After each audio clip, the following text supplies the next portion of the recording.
Bible Nationality bringing you another audio chapter. Enjoy. Now the serpent was more subtle than any beast of the field which the Lord God had made. And he said unto the woman, Yea, hath God said, Ye shall not eat of every tree of the garden?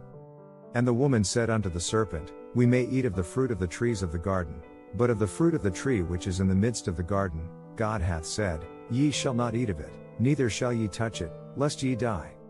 And the serpent said unto the woman, Ye shall not surely die, for God doth know that in the day ye eat thereof, then your eyes shall be opened, and ye shall be as gods, knowing good and evil. And when the woman saw that the tree was good for food, and that it was pleasant to the eyes, and a tree to be desired to make one wise, she took of the fruit thereof, and did eat, and gave also unto her husband with her, and he did eat. And the eyes of them both were opened, and they knew that they were naked, and they sewed fig leaves together, and made themselves aprons. And they heard the voice of the Lord God walking in the garden in the cool of the day, and Adam and his wife hid themselves from the presence of the Lord God amongst the trees of the garden. And the Lord God called unto Adam, and said unto him, Where art thou? And he said, I heard thy voice in the garden, and I was afraid, because I was naked, and I hid myself. And he said, Who told thee that thou wast naked? Hast thou eaten of the tree, whereof I commanded thee that thou shouldest not eat? And the man said, The woman whom thou gavest to be with me, she gave me of the tree, and I did eat. And the Lord God said unto the woman, What is this that thou hast done? And the woman said, The serpent beguiled me, and I did eat.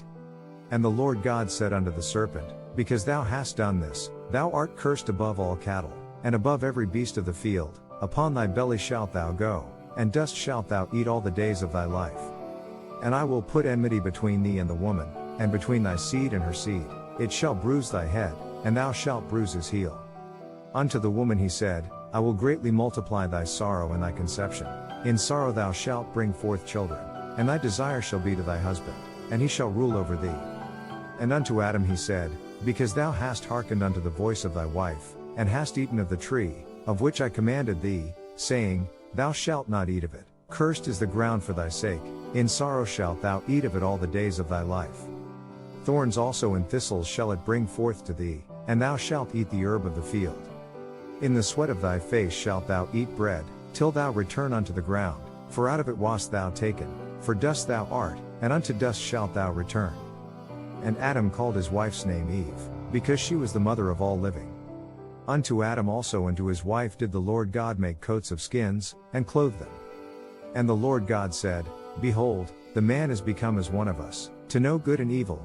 And now, lest he put forth his hand, and take also of the tree of life, and eat, and live forever. Therefore the Lord God sent him forth from the Garden of Eden, to till the ground from whence he was taken.